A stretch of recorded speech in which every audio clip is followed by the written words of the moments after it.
Today we're looking at the subscription economy crisis, okay? The question is this: why have monthly subscriptions become systematic wealth drainage systems instead of convenient services? And why does this model create financial dependency through normalized micropayments? Okay? We've done extensive research and discovered that subscription services aren't designed for customer value. They're designed to create permanent revenue streams through automated wealth extraction disguised as convenience. Most people think subscriptions are about access and convenience. You pay a small monthly fee, you get unlimited access to content, software, or services, simple transaction, fair exchange. But that's not what this is about, okay? This is about the systematic transformation of ownership-based consumption into rental-based dependency that generates lifetime customer value through psychological manipulation and structural lock-in. Let me tell you what the research reveals. The average American has 12 different monthly subscriptions costing $240 per month, totaling $2,880 per year. But despite spending more on subscription services than previous generations spent on ownership, Americans have less financial security, lower savings rates, and reduced asset ownership. This isn't subscription failure, this is business success. Here's what's really happening. The subscription economy discovered that selling ownership is bad for business. Once someone buys a movie, a song, or software, they stop paying. But if you can convince them they need ongoing access to unlimited content, you create customers who pay indefinitely. The transformation isn't about providing more value, it's about converting one-time purchases into permanent payment streams. The business model is sophisticated. Unlike traditional retail that aims for customer satisfaction and repeat purchases, subscription services are designed to maximize customer lifetime value through retention psychology. Companies profit more from subscribers who want to cancel, but don't than from subscribers who actively use services. Professional training emphasizes engagement metrics over user satisfaction. The entire system profits from keeping people subscribed, not keeping them happy. This isn't accidental convenience pricing. This is deliberate dependency creation, using techniques borrowed from behavioral psychology, variable ratio reinforcement through occasionally great content, unlimited access illusions that create perceived value regardless of actual usage, transfer of ownership mentality to access mentality that normalizes never actually owning anything. The research shows that most subscription users dramatically overestimate their usage and underestimate their total costs. People aren't staying subscribed because they get tremendous value. They're staying subscribed because companies have learned to create psychological and structural barriers to cancellation that make paying feel easier than leaving. Consider how subscriptions actually work in practice. Instead of selling you the specific content or software you need, subscriptions bundle unlimited access with premium pricing.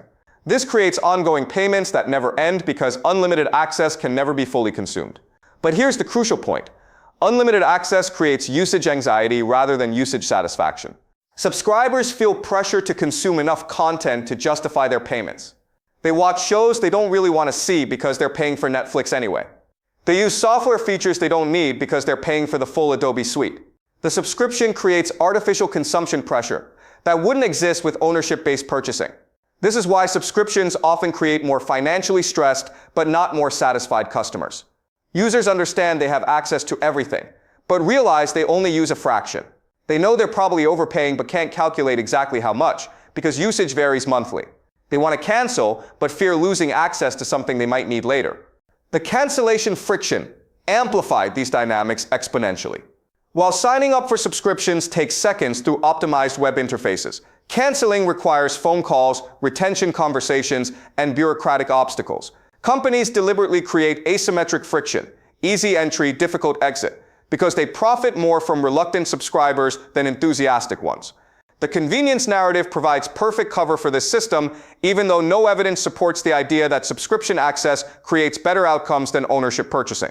But the narrative justified both ongoing payments and acceptance of never actually owning anything by suggesting that access is superior to ownership in the modern digital economy. This business model obscures the reality that most people would save money and feel more satisfied buying only what they actually use. Instead of helping people optimize their consumption, subscriptions encourage unlimited access anxiety and spending on potential rather than actual usage. The unlimited access industry represents the ultimate expression of this business model. Streaming services suggest that access to millions of songs or movies requires ongoing monthly payments. This framework transforms normal consumer preference for owning favorites into pathology while creating service dependencies that can last decades. But research on consumer satisfaction shows that people who own their favorite content report higher satisfaction and lower stress than people who rent access through subscriptions. Yet subscription marketing has become the dominant business approach because it guarantees recurring revenue regardless of customer satisfaction. The subscription addiction itself becomes a recognized financial phenomenon. People develop psychological dependency on unlimited access that prevents them from making targeted purchases. They become chronically worried about missing content and financially dependent in ways that interfere with wealth building. The subscription relationship crowds out investment thinking, ownership mentality, and long-term financial planning. This creates what economists call subscription fatigue, financial exhaustion caused by multiple recurring payments that individually seem small but collectively drain significant wealth. Subscriptions designed to provide convenience create people who feel financially overwhelmed and constantly worried about recurring charges. Services intended to simplify consumption create anxiety about cancellation and pressure to justify ongoing costs. But the industry protects itself from criticism by pathologizing resistance to subscriptions. If someone questions the value of ongoing payments, they're exhibiting penny-wise, pound-foolish thinking that misses the big picture. If they want to buy individual items instead of subscribing, they're showing outdated consumer behavior that doesn't understand modern convenience. Criticism of subscription models becomes evidence of financial inflexibility needing consumer education. The most sophisticated manipulation involves reframing permanent payments as temporary convenience. Subscriptions are marketed as just $9.99 per month, rather than $120 per year, for as long as you remain subscribed. The monthly framing bypasses mental accounting systems that would recognize ongoing costs as significant expenses. By the time subscribers realize their total annual costs, they're locked into multiple services with complex cancellation procedures. The cultural effects extend beyond individual subscription relationships. Society has become financially dependent on rental access rather than ownership accumulation. Normal purchasing decisions are seen as limiting rather than empowering. Ordinary ownership preferences are viewed as inefficient rather than wealth building. Natural consumer tendency to buy favorites is categorized as outdated rather than financially smart. This subscription colonization of consumption undermines traditional wealth building behaviors. Families rent access to content rather than building media libraries. Communities subscribe to software rather than owning productivity tools.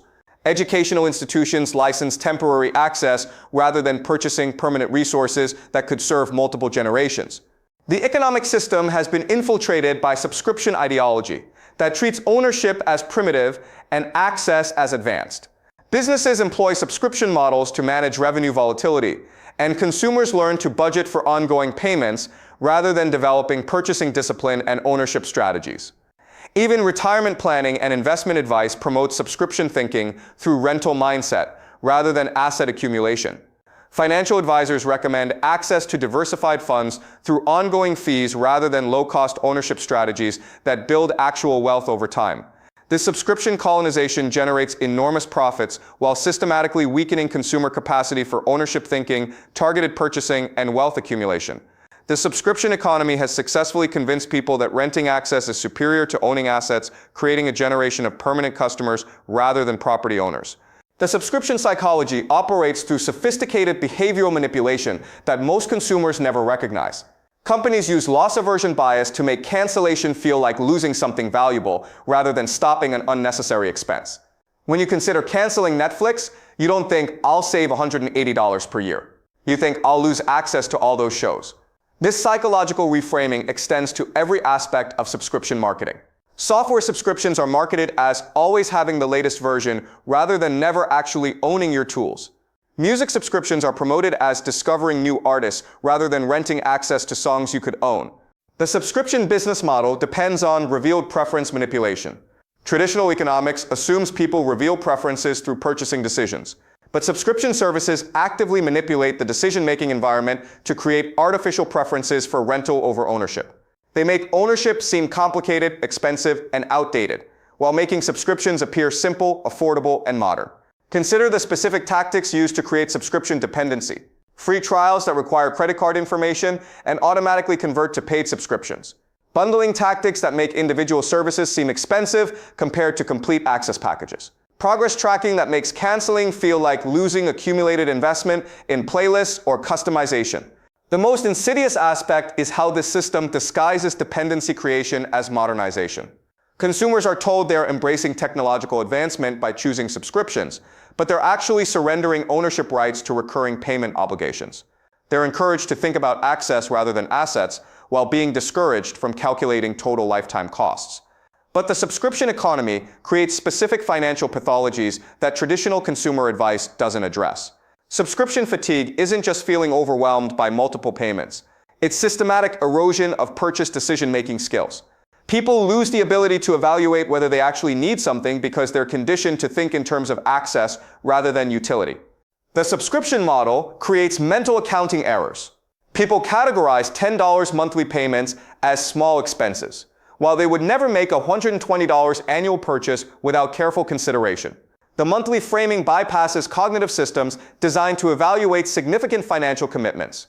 Most subscription services become profitable, not when customers use them extensively, but when customers forget they're paying for them. The business model depends on subscription amnesia, recurring payments becoming invisible in monthly budgeting. Companies actively encourage this by making subscription management complex and avoiding prominent notification of recurring charges. The wealth destruction operates through compound opportunity costs that most people never calculate.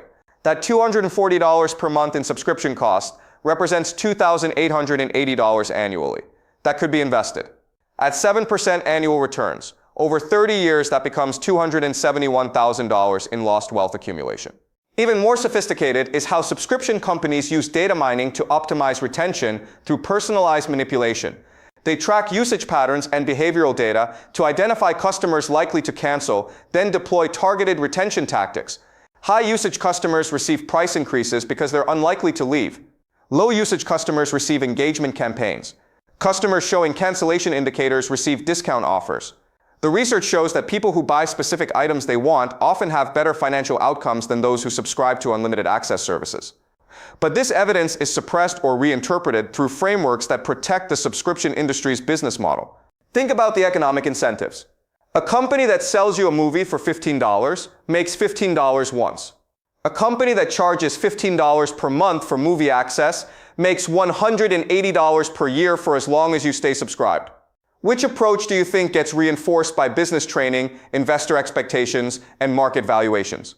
The subscription economy has created a society of access-dependent but ownership-poor individuals who can stream anything but own nothing, use any software but control no tools, access unlimited content but build no permanent libraries.